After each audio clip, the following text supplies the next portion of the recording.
마태복음 7장 7절에서 12절의 말씀입니다. 같이 한 목소리로 읽겠습니다. 구하라 그러면 너희에게 주실 것이요, 찾으라 그러면 찾을 것이요, 문을 두드리라 그러면 너희에게 열릴 것이니 구하는 이마다 얻을 것이요, 찾는 이가 찾을 것이요, 두드리는 이에게 열릴 것이니라. 너희 중에 누가 아들이 떡을 달라 하면 돌을 주며 생선을 달라 하면 뱀을 줄 사람이 있겠느냐? 너희가 악한 자라도 좋은 것으로 자식에게 줄 알거든 하물며 하늘에 계신 너희 아버지께서 구하는 자에게 좋은 것으로 주시지 않겠느냐? 그러므로 무엇이든지 남에게 대접을 받고자 하는 대로 너희도 남을 대접하라. 이것이 율법이요 선지자니라. 아멘. 마태복음 7장의 7절부터의 말씀은 우리가 좀 많이 들어왔던 말씀입니다. 보통 기도에 관한 부분으로 우리가 이해를 하고 있습니다. 마태복음 7장의 내용은 산상수훈의 마지막에 속하는 부분이지만 띄엄띄엄 다 떨어져 있는 것처럼 보입니다. 이렇게 문맥이 글을 쓰면 문맥이 쭉 이어져야 되지 않습니까? 그런데 마태복음 7장은 다 떨어져 있는 것처럼 보이는데 그 중에 이렇게 중심을 엮어주는 그 기준이 있다면 관계성이라는 것입니다.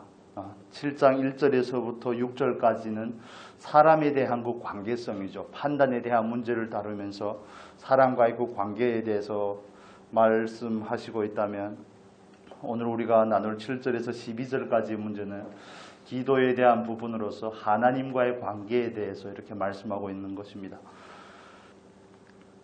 마태복음 7장 7절 8절은 보통 제가 처음에 교회에 나갔을 때는 이 말씀을 늘 기도를 해야 되는 것에 대한 협박점으로 저는 그렇게 이해를 했습니다. 구하면 무조건 주니까 무조건 구하라, 찾으라, 두드리라 이렇게 좀 거래를 해야 된다고 해야 될까요? 제가 그때 드는 느낌이 그랬습니다. 뭘 잘 몰랐지만 이건 하나님을 협박을 하라는 이야기인지 아니면 하나님 앞에 애걸복걸하면서 매달리라는 이야기인지 또 그런 나름대로 그때 가진 믿음은 별로 없었지만 집안 사정이 하도 좋지 못하다 보니까 제 나름대로 그래도 기도를 한다고 무릎을 꿇고 기도하면 더 잘 될 것 같더라고요. 그래서 그 추운 바닥에 무릎을 꿇고 뭔 기도를 할 줄 알겠습니까?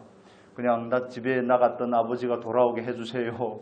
그 사기당했던 그 돈들을 어떻게 갚을 수 있게 해주세요. 다른 건 바라지 않으니 무사하게만 오면 좋겠습니다.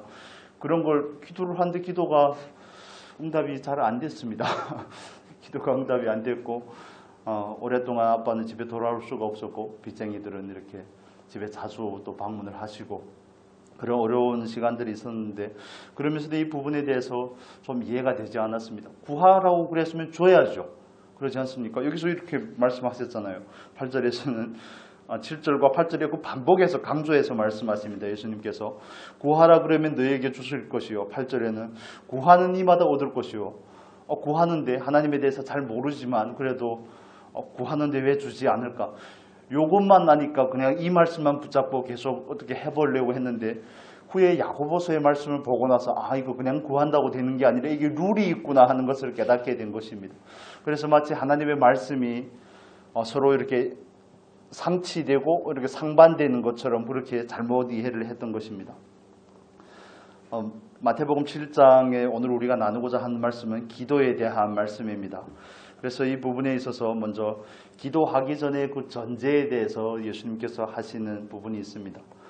구하라, 찾으라, 문을 두드리라 하는 이 표현은 다 동사의 현재형, 명령형으로 이렇게 사용을 합니다. 첫째는 예수님께서 하시는 기도는 무조건 해야 되는 명령이라는 부분이 있고요. 현재형으로 표현을 했다는 것은 그거는 지속적으로 해야 됨을 의미를 하는 겁니다. 오늘만 하고 안 한다든지 아니면 그냥 기도를 일정한 시간 하고 하지 않는 그런 게 아니라 늘 기도라는 그 현재 가운데 있어야 되는 겁니다. 이거 사도 바울의 표현대로 바꾸면 무시로 성령 안에서 깨어 기도하라 그런 맥락과 비슷한 맥락입니다. 그래서 이 부분에 있어서 처음으로 우리가 예수님께서 우리에게 말씀하시고자 하는 것은 기도를 하는 것은 명령이라는 것을 우리가 어떻게 받느냐부터 시작이 되는 겁니다. 제가 여러분에게 그 키에 대한 그 말씀을 드렸잖아요. 키가 뭔지 처음에 몰랐다고.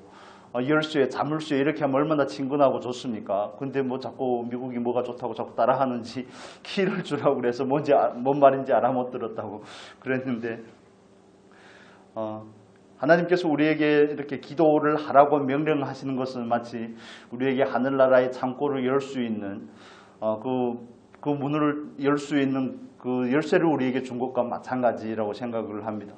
기도라는 것은 하나님께서 우리에게 주신 어찌 보면 가장 놀라운 영적인 특권 중에 한 가지죠. 그런데 오늘날에는 옛날보다 많이 약화가 된 것 같습니다. 복음에 대해서 자유가 없는 그런 나라들에서는 뭐 북한도 마찬가지고 뭐 중국도 좀 경우가 좀 경하지만 좀 약하지만 정말 목소리를 크게 내고 기도하는 것이 너무 많이 사모가 되었습니다. 그래서 보통 가정에서 모이는데 그렇게 큰 소리로 기도할 수 없으니까요. 얼마나 이게 속이 타는지 모릅니다. 그래서 찬양을 크게 하고 싶은데 못하니까요. 그래서 그런 부분들이 해소가 되지 않으니까 그냥 사람들이 많은 그 길거리를 다니면서 차들이 다니는 데를 중얼거리면서 막 다녔던 그런 공원 같은 데를 저녁에 중얼거리면서 돌면 또 신고를 할까봐 미친놈이라고 신고를 할까봐 차가 다니는데 소리가 크게 하려고 했던 그런 기억이 있습니다. 그런데 사실 오늘날에는 그 교회마다 기도가 많이 약화되어 있습니다. 여러분 저보다 뭐 믿음에서 훨씬 선배지만 많은 부분들을 경험해 오셨지만 오늘날 교회는 기도를 별로 많이 안 합니다. 옛날처럼. 요즘에는 정말 교회에서 금요일날 철야를 한다고 그러면 거의 힘들 겁니다. 예전처럼 막 밤을 새서 기도를 한다. 졸다가도 기도하고 깨다가도 기도하고 이걸 하기가 굉장히 어려운데 근데 그건 단순하게 이런 시대적인 문제라고 하기보다는 저는 그건 영적인 부분의 문제라고 생각을 합니다. 마귀가 그런 부분들을 약화시키는 거죠. 그래서 먼저 여러분에게 제가 드리고 싶은 말씀은 먼저 감동이 됐던 그 부분은 기도를 하라 마라 명령이라 마라 이걸 먼저 떠나서 그것보다 먼저 기도를 왜 해야 되는지 그 필요성을 깨닫지 못하면 기도가 얼마나 중요한 것인지를 알지 못하면 아무리 명령을 한다고 해도 그게 받아지지 않는 것이 사실입니다. 기도를 늘 쉬게 되거든요. 기도가 점점 양이 줄어들게 되고 그 간절함의 정도도 떨어지게 되고 왜냐하면 그냥 한마디로 하면 살만해서 그렇습니다. 사실 살만해서 너무 여유가 있으니까 그런 것이죠. 하나님의 말씀을 따라서 사는 부분에 있어서도 그래도 어느 정도 예전보다는 많이 하니까요. 그리고 또 세상을 살아감에 있어서 옛날보다는 좀 풍요롭고 넉넉하니까요. 그러다 보니까 기도가 자꾸 쉬는 겁니다. 문제를 만나면 기도를 하는데 문제가 해결이 되면 기도가 안 되는 겁니다. 그러다 보니까 하나님께서는 우리를 기도의 자리로 부르시기 위해서 우리에게 어찌 보면 문제를 자꾸 줘야 되는 거죠. 뭔가 거리를 줘야지 그나마 와서 기도를 하니까요. 여러분이 그렇다는 얘기가 아니라 요즘 상황이 그렇다는 겁니다. 대체적으로 보면. 그래서 그런 기도들을 얼마나 실용적이고 얼마나 하나님과 이런 협상이나 거래에 가까운지 이걸 해주시면 어떻게 하겠습니다. 이런 식으로 나가는데 먼저 기도가 명령이고 이런 부분에 앞서서 기도가 우리에게 주신 하나님의 특권이라는 사실을 여러분 믿으시면 좋겠습니다. 기도를 하는 것은 정말 굉장히 중요한 부분입니다. 그리고 주보에다도 그 E.M. 바운즈라는 분은 기도 그런 부분에 있어서 좀 굉장히 도 같으신 분이라서 그분이 책이 너무 좋아서 그 기도의 능력이라는 것을 이렇게 한 편씩 꾸준히 올려서 여러분 물론 읽고 계시겠지만 좀 기도에 대해서 그 필요성에 대해서 좀 도전을 받고 얼마나 중요한지를 좀 인식을 할 수 있으면 좋겠습니다. 그리스도인으로 산다는 것은 말씀과 기도가 없으면 그냥 세상 사람과 별반 차이가 없음을 우리가 인식할 수가 있습니다.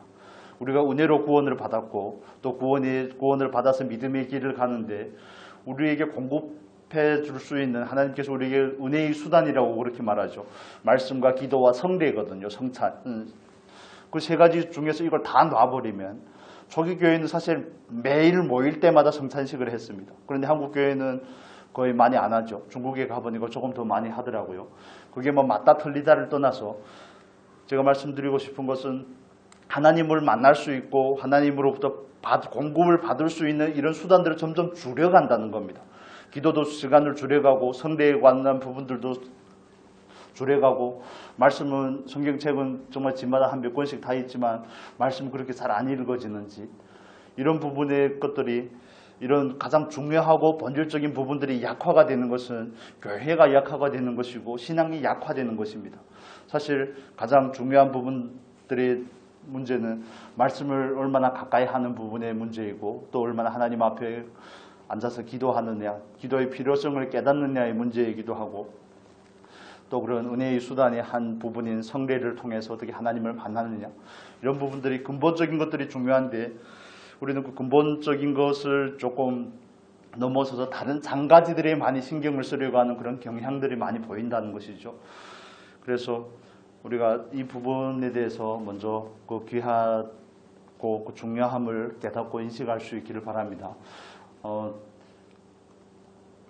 여러분을 설득을 하려고 하는 것이 아니라 그만큼 중요하다는 것만 말씀을 드리겠습니다.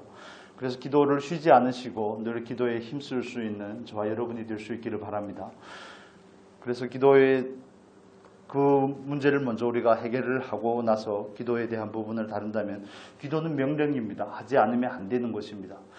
우리가 기도에 대해서 각자의 신앙의 수준을 따라서 다양하게 이해하지만 옛날에 저 신학교 다니면서도 기도의 문제가 처음에는 너무 힘들고 어려웠습니다. 왜냐하면 기도를 해야 되니까요. 새벽 예배도 그때는 그 교회 담임 목사님이 건강이 별로 안 좋으셔서 뭐 교육 전도사가 뭘 알겠습니까? 그런데 새벽 예배도 설교를 해야 되고 토요일 주일 설교를 해야 되고 하니까 너무 어렵고 힘들었고 또 뭐 가끔씩 빵꾸 나고 빠지고 하면 또 혼나기도 하고 막 그런 과정들도 있었지만 기도가 너무 율법적이고 너무 부담으로 다가왔습니다. 그렇지만 우리가 기도에 대해서 조금 더 알게 되면 하나님이 기도를 들어주시는 분이구나 하는 이런 깨달음이 오면 실용적인 단계로 나아가는 거죠. 그렇구나. 구하면 하나님께서 주시겠구나.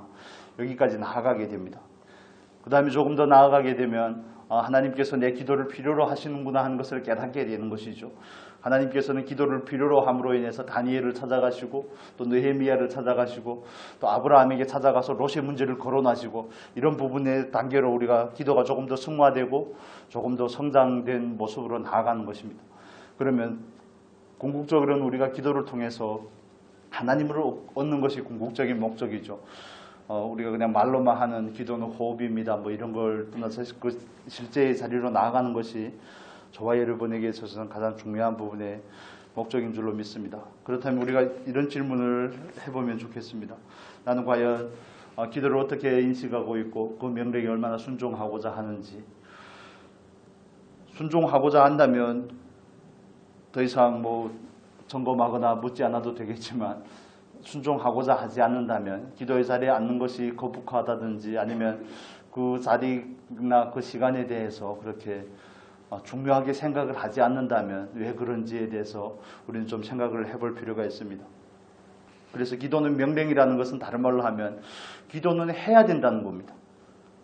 기도에 대해서 뭐 백날을 배워봐야 뭐 기도라는 단어가 뭔 뜻이고 뭐 기도는 어떻게 하는 것이며 방법론적이라든지 구약부터 신약을 훑어가면서 뭐 아브라함부터 시작해서 모든 기도의 신뢰들을 다 꺼내서 뭐 엘리야가 갈멜산에서 기도를 몇 번 했니, 종을 몇 번 산에 올릴 뻔했니, 뭐 손바닥만한 작은 구름을 봤니, 이런 거 다 소용이 없다는 겁니다. 내가 하지 않으면 그분들이 만난 그 하나님은 나를 경험할 수가 없는 것이죠. 그래서 기도를 하는 것이 중요하다는 것을 말씀을 드리는 겁니다. 그건 기도의 필요성을 깨달은 사람만이 그걸 인식할 수 있는 겁니다.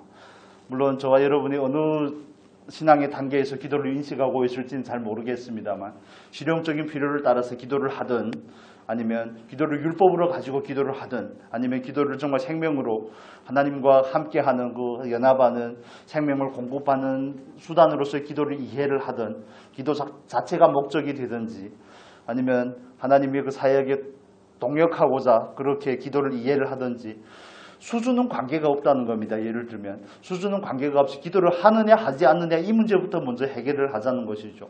기도를 하느냐 하지 않느냐, 하고자 하느냐 하고자 하지 않느냐 이 문제가 해결이 되지 않으면 뭐 아무리 뭐 잔누기용을 보든 그 아무리 기도의 대가들을 봐도 아무 소용이 없는 것입니다. 어찌 보면 그래서 예수님께서 여기서 세 번에 강조해서 하시는 말씀은 하라는 것입니다. 명령입니다. 우리에게 기도를 하라는 거죠. 기도를 해야지 그 다음에 방법론적인 문제, 구체적으로 어떻게 그 디테일을 다룰 것인지에 대한 문제를 논하는 것이지, 기도 자체를 안 하게 되면 여기에 대해서는 아무 의미가 없는 것입니다. 예를 들면 수능고시를 언제 보죠? 11월 달에 보통 보죠. 아무리 뭐 올해도 수능이 있고 내년에도 수능을 보겠지만 여러분 수능에 대해 전혀 부담이 없으시잖아요. 고3이 아니니까요. 그런 것과 마찬가지입니다. 그래서 우리는 기도에 대해서 좀 고3이라는 인식을 좀 가지시면 좋겠습니다. 이 부분이 그렇지 않으면 너무 가볍게 취급이 되기 때문에 그렇습니다. 저도 뭐 기도를 그렇게 앉아서 뭐 몇 시간씩 하는 게 너무 쉽지는 않지만 보니까 한 맥시멈이 한 2시간 정도는 하겠더라고요. 근데 2시간이 넘으면 가시방석에 앉은 것 같은 거 좀 집중도 잘 안 되고, 그래서 저는 오래 기도하려고 그러면 오래 걷습니다. 그래 입으로 소리도 내야 되고 걷기도 해야 되고 하니까 한 2시간 반 넘고 이렇게 되면 집에 오면 전혀 그냥 기운이 없더라고요. 기운이 없어서 그러는데, 가장 중요한 문제는 기도를 하냐 안 하느냐의 문제입니다. 하는가 하지 않는가. 기도의 레벨을 논하기 전에 일단 뭐 음식을 먹고 음식의 맛을 평가할 수 있는 얼마만큼 민감한 후각이라든지 뭐 미각을 가졌던지 그 레벨이 중요한 게 아닙니다. 그 레벨이 중요한 것이 아니라 일단 먹는 게, 음식을 일단 먹어서 내 것이 되게 하는 게 중요한 것처럼 기도도 마찬가지입니다. 기도를 하는 것이 중요한 것이죠.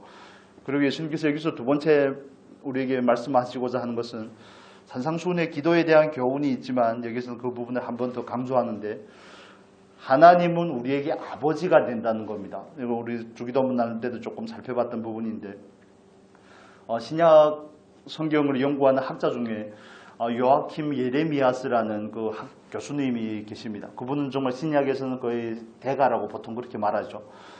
그런데 그분이 초대교회의 기도에 대한 문헌들을 다 조사하고 연구를 하는데, 유대인들은 감히 하나님을 아버지라고 못 부르는 겁니다. 여기 우리말로 말하면 아빠라는 개념이죠. 아빠. 로마서에 가면 아바, 아버지라 부르게 하였느니라. 하나님에 대해서 아빠라고 할 수가 없는 겁니다. 성경을 필사하는 사람들도 서기관들이라고 그러죠. 그분들도 성경에서 하나님이라는 단어가 나오면 붓을 빨든지 목욕 재개를 하고 다시 필사를 하든지 이런 정도로 하나님에 대해서 오묘한 그 하나님 초월에 계시는 경외의 대상으로서의 그 하나님만을 인식하고 있는데, 예수님께서는 그 모든 벽을 허무신 겁니다. 모든 벽을 허무시고 이제는 하나님의 자녀가 됐으니까 친근하게 아이가 아버지를 부를 때 아빠라고 부르는 것처럼 부르라는 것입니다. 이건 정말 엄청난 특권이고 저와 여러분에게는 엄청난 축복이지만, 그때 예수님의 이 말씀을 듣던 제자들은 거의 정말 얼마나 충격을 받았을까. 그래도 되나?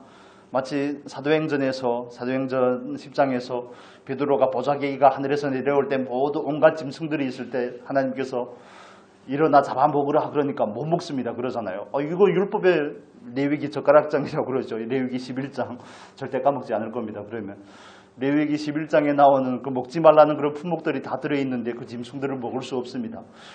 그런 충격과 비슷한 것입니다. 하나님을 어떻게 감히 아빠라고 부를 수 있습니까? 그런데 예수님은 제자들에게 그렇게 하라는 것입니다. 그것은 하나님은 우리에게 좋은 아버지라는 것을 설명하고자 하시는 겁니다. 그냥 아빠, 아버지, 우리에게 좋은 것을 주시는 분이 아버지라는 겁니다. 첫 번째는 기도를 해야 된다는 것이고, 두 번째는 아버지는 우리에게 좋은 아버지라는 겁니다. 그래서 육신의 아버지와도 또 비교를 하죠. 악한 자라도, 그 중국어 속담에 있는 것처럼 호랑이가 아무리 잔인해도 자기 새끼는 절대 잡아먹지 않는다. 뭐 예를 들면 그런 표현이 있습니다. 악한 자라도 자기 자녀들에게는 좋은 것을 주는데, 하물며, 한글 성경에는 하물며라고 되어 있죠. 이건 굉장히 중요한 표현입니다. 하물며 아버지께서 어떻게 좋은 것을 주시지 않겠느냐. 그래서 기도는 해야 되는 것이고, 기도를 들으시는, 응답하시는 그 아버지는 좋으신 아버지라는 겁니다. 그 아버지가 주시는 모든 것은 어떤 거죠? 좋은 겁니다. 이건 누가복음에 가면 여러분 잘 아시는 것처럼 누가복음 11장 13절에 가면 이 좋은 것은 성령으로 묘사가 되어 있습니다. 누가복음 11장 보겠습니다. 같은 맥락의 말씀인데, 누가복음 11장 13절의 말씀입니다. 13절 같이 읽겠습니다. 너희가 악할지라도 좋은 것을 자식에게 줄 줄 알거든 하물며 너희 천부께서 구하는 자에게 성령을 주시지 않겠느냐 하시니라. 하나님은 우리가 기도하면 들으시는 좋으신 아버지인 줄로 믿습니다. 기도를 해야 되는 것이고 그분은 기도의 대상은 좋으신 아버지십니다. 좋으신 아버지십니다. 그리고 또 이 말씀이 우리에게 주는 또 한 가지 가장 중요한 부분은 이건 명령일 뿐만 아니라 약속입니다. 우리가 구약, 신약 이렇게 말하는 것처럼 성경의 말씀은 약속이죠. 그래서 이런 구하라는 것은 우리에게 명령이기도 하지만 또한 우리에게 어떤 제안이기도 합니다. 구하면 주시겠다는 것은 약속과 성취에 대해서 하나님께서 다 말씀하신 것이기 때문에 그 약속이 나에게 이루어지기 위해서는 그것을 우리가 믿어야 되는 줄로 믿습니다. 약속은 믿어야지 그 효과가 있는 것입니다. 믿지 않으면 우리에게 아무런 의미가 없습니다. 그래 믿음의 한 수단으로서 히브리서 10장 우리 한번 보겠습니다. 히브리서 10장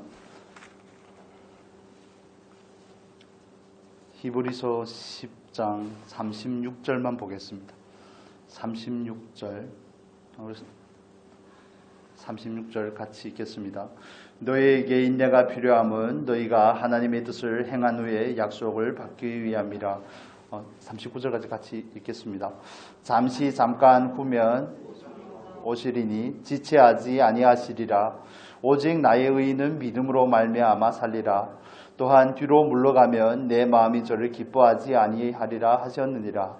우리는 뒤로 물러가 침륜에 빠질 자가 아니요 오직 영혼을 구원함에 이르는 믿음을 가진 자니라. 이렇게 말씀하고 나서 11장에서 믿음이 무엇인지, 믿음의 선진들은 어떻게 믿었는지에 대해서 쭉 설명을 하는 것입니다. 즉 인내가 필요한 것은 그 믿음을 가지고 그 길을 계속 가야 되는 것은 약속이 있기 때문에 그런 것입니다. 구하라 찾으라 두드리라도 하나님께서 우리에게 주신 약속이죠. 구하면 주겠다. 찾게 하면 찾게 하고 두드리면 열어주겠다는 그 약속이 말씀인 줄로 믿습니다. 그래서 여기에서는 우리에게 기도를 하라는 말씀이시고 또 우리에게 이 약속을 믿으라는 말이고 또 하나는 우리에게 응답하시는 분은 좋으신 분이라는 겁니다. 그 다음에 12절의 말씀은 네 번째로 우리에게 주는 말씀인데 마태복음 7장 12절에 보면 우리가 소위 말하는 황금률이라고 그렇게 표현을 하죠. 7장 12절을 다시 한번 읽겠습니다. 그러므로 무엇이든지 남에게 대접을 받고자 하는 대로 너희도 남을 대접하라. 이것이 율법이요 선지자니라. 아멘. 율법이요 선지자니라 하는 이 표현은 마태복음 22장에 나옵니다. 율법이요 선지자니라 하는 그 표현은 마태복음 22장 37절 이하의 말씀에서 나옵니다. 여러분 안 찾으셔도 됩니다. 제가 그냥 읽어드릴게요. 다 아시는 말씀이니까요. 마태복음 22장 37절 이하에는 예수님께서 어느 계명이 큰지 예수님께 나와서 물어보는 율법사에 대한 대답이죠. 예수님의 대답입니다. 첫째는 하나님을 사랑하는 것이고 둘째는 뭡니까? 둘째는 이웃을 내 몸과 같이 사랑하는 것입니다. 그러면서 제일 마지막에 40절에 하시는 말씀이 이 두 계명은 율법과 선지자의 강령이니라. 그래서 마태복음 7장 12절에서 말하는 율법과 선지자니라 그 표현과 마태복음 22장 40절에 말하는 율법과 선지자의 강령이니라. 즉 구약 성경에서 말하는 것이 이거라는 겁니다. 그때는 신약 성경이 없는 상태니까요. 구약 성경이 말하는 것이 하나님을 사랑하고 이웃을 사랑하는 것이라는 거죠. 그래서 마태복음 7장에서 대접에 관한 대접을 받고자 하는 대로 다른 사람을 대접하라는 이 표현은 우리가 사랑으로 이해를 할 수가 있습니다. 이건 누가복음 6장에 가면 너무 자꾸 다니는데 누가복음 6장 잠깐만 보겠습니다. 그러면 조금 더 잘 이해가 될 수 있습니다. 누가복음 6장 누가복음 6장 34절 35절만 읽겠습니다. 누가복음 6장 34절 35절 같이 읽겠습니다. 너희가 받기를 바라고 사람들에게 빌리면 칭찬받을 것이 무엇이뇨?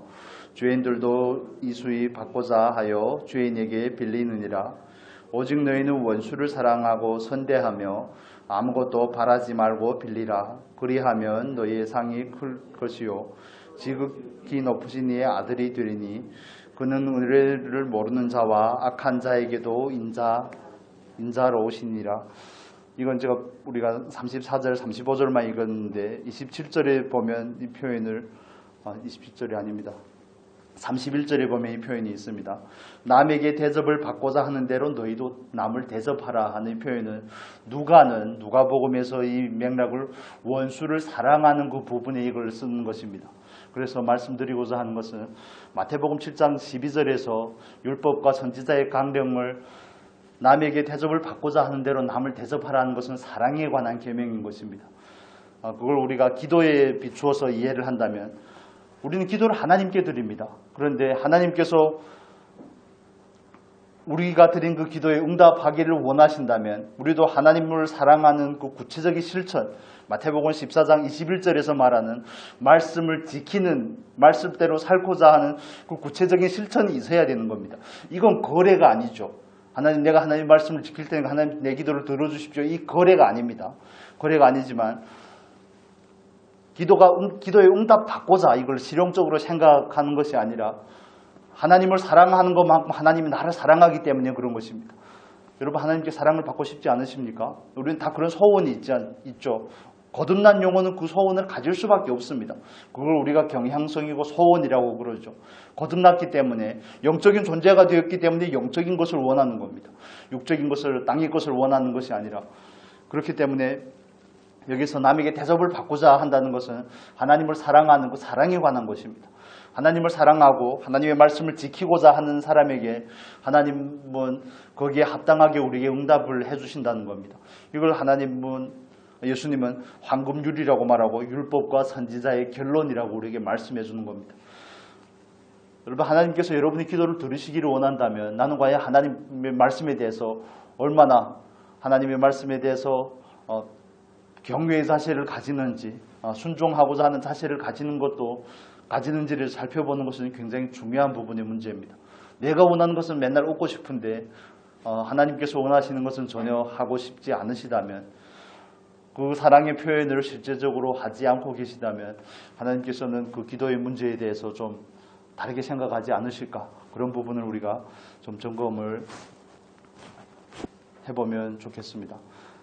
점검이라는 표현을 안 쓰기로 했는데 풀어서 세세하게 살펴보고 따져보셔야 됩니다. 이 부분에 있어서 구체적으로 나는 그러면 기도를 하는지, 아니면 나는 아버지를 과연 좋으신 아버지로 알고 있는지, 기도라는 건 늘 그 대상에 대해서 알기 때문에 하는 겁니다.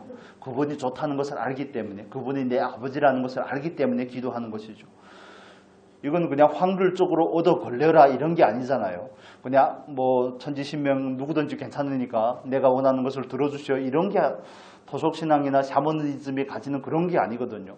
우리는 기도는 지식의 저출발을 하는 겁니다. 하나님을 아빠라고 부르기 때문에, 우리는 그 아버지의 자녀가 되었기 때문에 그 신분과 그 지식을 가지고 하나님 앞에 나아가는 것입니다. 그러면 나는 하나님에 대해서 바른 지식을 가지고 있는지, 나는 과연 기도가 중요하다는 것을 하나님께서 우리에게 준 영적인 한 특권이라는 부분에 대해서 얼마나 인지하고 있는지, 제가 스스로 저를 봤을 때 동의는 하는데 그렇게 막 목을 매달 정도는 아닌 것 같다는 그런 생각이 듭니다. 그래, 해야 돼. 조금 지금보다는 좀 더 많이 해야 돼. 그런데 그 교회사 가운데 나오는 그런 수도자들을 보면 그냥 정말 책을 덮고 싶죠. 그분들에게는 너무 견주기가 힘들어서. 그래서 이 부분에서는 저도 좀 더 추구를 해야 되고, 그냥 단순하게 양을 드리라는 말씀을 드리는 게 아닙니다. 더 깊이 인식을 해야 되겠구나. 하나님보다 스스로 처리하려고 하는 문제가 너무 많구나 하는 생각을 하게 되는 부분입니다. 얼마나 똑똑한지 다 해보려고. 이런 부분은 기도의 필요성이나 그 중요성을 아는 것만큼 비례가 되는 부분입니다. 여러분, 하나님 알기를 힘쓰시기를 바랍니다. 하나님께서 우리에게 주신 그 약속의 말씀을 믿으시기를 바랍니다. 우리는 약속을 믿는 겁니다. 내가 믿고 싶은 걸 믿는 게 아니라 하나님이 약속하신 것을 믿는 겁니다. 기도를 하면 들어주신다는 약속을 믿지만 또 그 다음에 말씀인 야고보서 4장 2절의 말씀도 믿으셔야지 하나님께서 원하시는 그 기도의 자리로 나아갈 수 있죠. 신앙이 미숙했을 때는 그냥 덮어놓고 기도할 수 있겠지만 그러나 어느 정도 말씀에 대해서도 알고 또 하나님에 대한 지각도 생기고 하나님에 대해서 더 알게 되고 하면 어떤 기도는 해야 되고 어떤 기도는 하지 말아야 될지 우리 안에서 어느 정도 걸러지지 않습니까? 채로 걸러지듯이 걸러지기 때문에 그런 부분에서 하나님의 뜻을 따라 구할 수 있는 저와 여러분이 되기를 바랍니다. 그래서 그 믿음이 생기지 않으면 먼저 믿음을 구하시는 게 맞습니다. 우리 야고보서의 말씀을 보고 마치겠습니다. 야고보서 1장 보겠습니다. 야고보서 1장 6절에서 8절입니다. 1장 6절에서 8절 같이 읽겠습니다. 오직 믿음으로 구하고 조금도 의심하지 말라. 의심하는 자는 마치 바람에 밀려 요동하는 바닷물결 같으니 이런 사람은 무엇이든지 주께 얻기를 생각하지 말라. 두 마음을 품어 모든 일에 정함이 없는 자로다. 없으면 구하는 것은 지혜가 부족하면 구할 수 있는데 그 구함의 전제가 믿음입니다. 그 믿음은 약속과 관계가 있는 것이죠. 그 약속의 말씀을 우리가 믿어야지 그 믿음을 가지고 하나님 앞에 기도할 수 있습니다. 그래서 어떤 부분에 대해서 우리가 기도의 자리로 나아가는데 하나님께서 들으신다는 확신이라든지 하나님께서 하나님의 뜻대로 역사하신다는 그 확신이 없으면 먼저 믿음을 구하는 게 맞습니다. 그게 올바른 순서인 것입니다. 그래서 저와 여러분은 하나님 앞에서 하나님이 얼마나 좋으신지 또 우리에게 기도하라는 명령을 하실 때 그게 얼마나 중요한 것인지 우리가 감히 하나님을 아버지라고 부른다는 것이 얼마나 놀라운 축복인지 또 우리가 하나님 앞에서 우리의 기도가 응답받기를 소원하는 것만큼 하나님의 말씀에 순종하고자 하는 말씀의 결론인 그 사랑을 실천하고자 하는 저와 여러분이 될 수 있기를 바랍니다. 기도하겠습니다. 구하라 주실 것이요 찾으라 찾을 것이요 두드리라 열릴 것이라 말씀하셨습니다.